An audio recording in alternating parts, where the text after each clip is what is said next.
പ്രിയപ്പെട്ട വിദ്യാർത്ഥികളെ LBSൻ്റെ professional rank list വന്നല്ലോ. അതുമായി ബന്ധപ്പെട്ട വീഡിയോ ആണ് ചെയ്യുന്നത്. അപ്പോൾ നിങ്ങൾക്ക് ഞാൻ അഡ്മിഷൻ ലഭിക്കാമെന്നും ഈ വീഡിയോയിൽ ചർച്ച ചെയ്യുന്നുണ്ട്.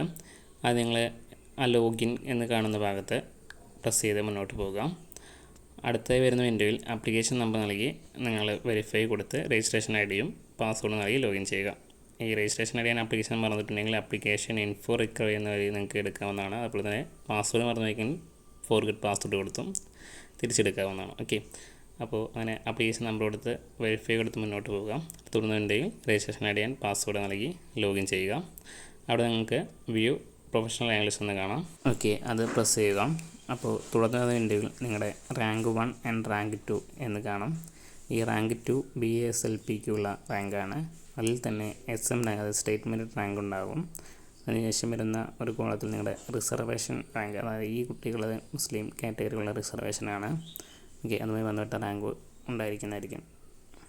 ഇതിന് താഴേക്ക് വരുമ്പോൾ കറക്ഷൻ റിക്വസ്റ്റ് എന്ന് കാണും. അതായത് നിങ്ങൾക്ക് റിസർവേഷൻ നൽകിയിട്ടില്ലെങ്കിലോ എന്തെങ്കിലും കറക്ഷൻ ഉണ്ടെങ്കിൽ കൊടുക്കാവുന്നതാണ്. അത് പ്രസ് ചെയ്ത് മുന്നോട്ട് പോകുമ്പോൾ ഇങ്ങനെ ഒരു വിൻഡോ കാണും. ഓക്കെ, ഇതിൽ നൽകിയിരിക്കുന്ന nativity, reservation and special reservation, fees concession, NRI കോട്ട reservation, correction in marks, revaluation result update ചെയ്യാൻ കഴിയും എന്നീ കാര്യങ്ങളാണ് ചെയ്യുന്നത്. ഇത് സൈറ്റ് വഴി മാത്രമാണ് കഴിയുക. ആദ്യമൊക്കെ നിങ്ങൾക്ക് ഇമെയിൽ വഴിയും നേരിട്ടുള്ള ഒരു കറക്ഷൻ പ്രോസസ്സ് ഉണ്ടായിരുന്നു.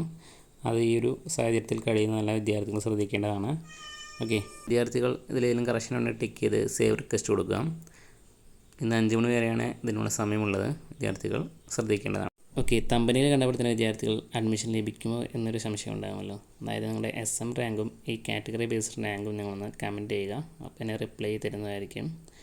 ഈ റിപ്ലൈ നൽകുന്നത് കഴിഞ്ഞ റാങ്ക് ബേസ്ഡ് കമ്പാരിസനാണ്. അപ്പോൾ ഒരു 90% ചാൻസ് നിങ്ങൾ ഉറപ്പിക്കുക. ഓക്കെ, ഈ റാങ്ക് ലിസ്റ്റ് താൽക്കാലികം മാത്രമാണ്. അടുത്തതായിട്ടാണ് ഫൈനൽ റാങ്ക് ലിസ്റ്റ്. അത് നിങ്ങൾക്ക് നിങ്ങളുടെ ഈ കറക്ഷൻസ് ചെക്ക് ചെയ്ത് ഒരു 3-4 ദിവസത്തിനുള്ളിൽ തന്നെ വരുന്നതായിരിക്കും. അടുത്താണ് ഓപ്ഷൻ രജിസ്ട്രേഷൻ. അതിന് മുമ്പ് നിങ്ങൾക്ക് കോളേജും കോഴ്സിൻ്റെയും ലിസ്റ്റ് സൈറ്റിൽ പബ്ലിഷ് ചെയ്യുന്നതായിരിക്കും. അപ്പോൾ നിങ്ങൾ കുറഞ്ഞ റാങ്ക് ലഭിച്ച വിദ്യാർത്ഥികളുണ്ടാകുമല്ലോ, ആ കോളേജ് ബേസ് കൊടുക്കാൻ നോക്കുക. അതുപോലെ തന്നെ റിസർവേഷൻ ബേസ്ഡ് കോളേജസ് ഉണ്ടാകും, അത് ബേസ്ഡ് കൊടുക്കാൻ ശ്രമിക്കുക. അതുമായി ബന്ധപ്പെട്ട വീഡിയോസ് വരും ദിവസങ്ങളിൽ ചാനലിൽ അപ്ലോഡ് ചെയ്യുന്നതായിരിക്കും. Thank you for watching.